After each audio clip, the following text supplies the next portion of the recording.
Our world could be about to change, and it has everything to do with the shiny yellow stuff. I'm talking about gold. Gold has been used as a means of exchange longer than anything else, used by humans as money for thousands of years. But now, there could be an effort to use gold as an economic weapon, a weapon being used primarily by Russia and China, and one designed to destroy the US dollar and to weaken the West as a whole. And it's all taking place right now under our very noses. Okay, so in our modern world, it can appear as though gold is outdated.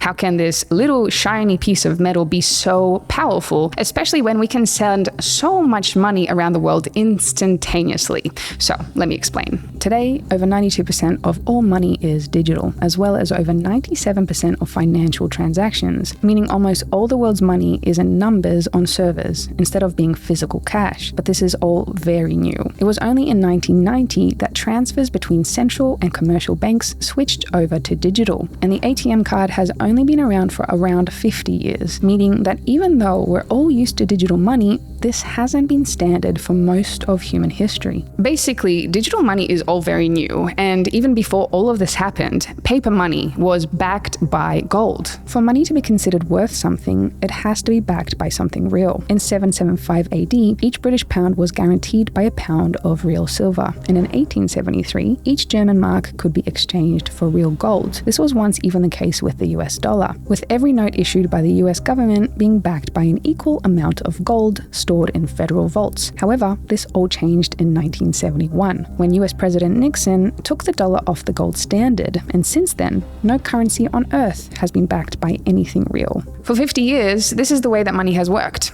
Digital numbers in an account and even paper money hasn't been backed by anything real. And here's where this has begun to be a problem, especially for the United States. This graph shows the purchasing power of the US dollar, basically the value of goods and services each USD can buy. Since the end of World War II, the US dollar's purchasing power has been on a serious decline, dropping especially sharply since leaving the gold standard in 1971. In just over a century, the US dollar has lost 99% of its purchasing power. In short, it's in critical condition, or as some have suggested, is on life support. Here is where Russia and China come in, and it looks like they are ready to pull the plug on the US dollar.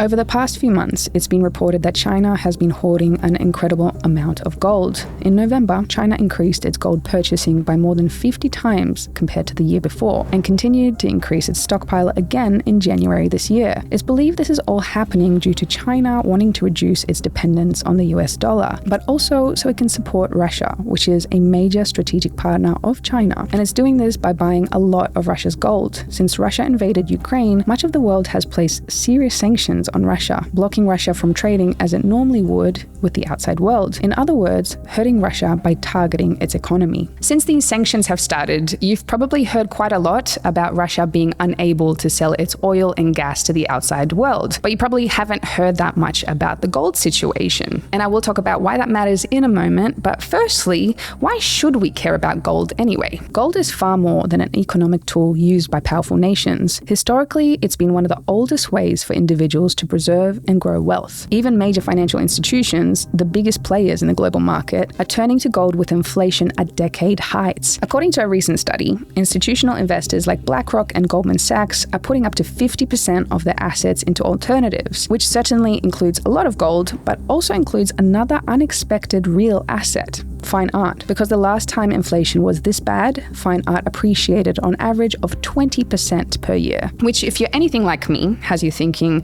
how on earth am I going to preserve my own wealth in fine art without the backing of an investment bank? You do what I did. You go to Masterworks. What Masterworks does is genius. They buy high-end art pieces, securitize them, and allow you to invest in them with shares. And so far, they've been right on the money. Recently selling a painting with a 35% net return to investors, and paying out tens of millions to investors in 2022 alone. So far, I've invested with Masterworks 3 times, and I'm looking forward to doing more in the future. There is usually a really long queue to join Masterworks, but as a trusted partner, you can skip the queue by using my special link. There is a link down below. Okay, so clearly alternatives to the US dollar are very important, and so this brings us back to Russia's gold. Russia is one of the world's largest producers of minerals, and that of course includes a lot of gold. Russia is the second largest producer of gold on the planet, but since the sanctions hit, it can't really sell that gold to the outside world like it used to. However, it's believed that to evade the sanctions, Russia has been selling it under the table to its good friend China. In 2022, China's gold buying from Russia increased by over 67%, but many believe this is only a fraction of the truth, and a lot of China's gold purchases late last year went unreported, causing many to believe that most of China's increased acquisitions were coming from Russia. In short,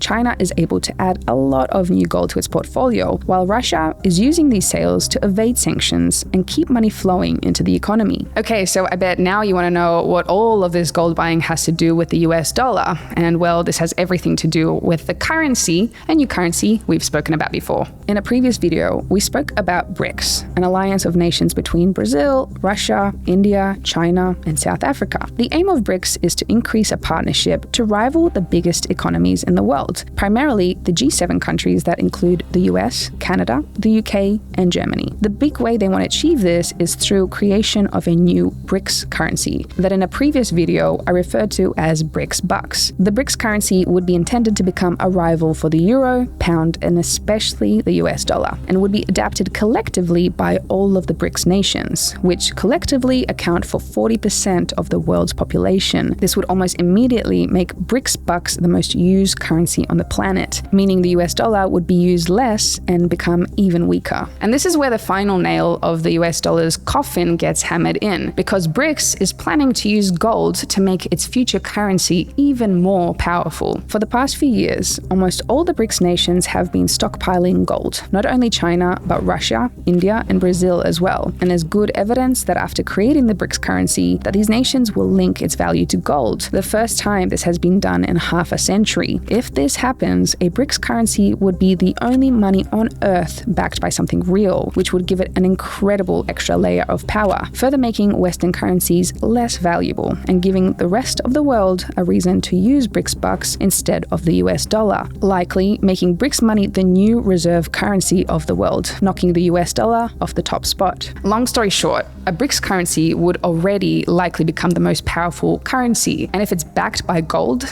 well, that's when it becomes untouchable, and that is likely when you say bye-bye to the US dollar and perhaps end the economic dominance of the United States forever. Thank you so much for watching. If you enjoyed this video, there are plenty of videos available for you to get up to date with the financial status of the world. We also have an amazing newsletter of over 75,000 people that are receiving extra financial nuggets in the comfort of their inbox, wrapped up in beautifully written stories. And finally, we do have a membership where people have access to all things finance and freedom. There's a link in the description for that, and I will see you in the next one.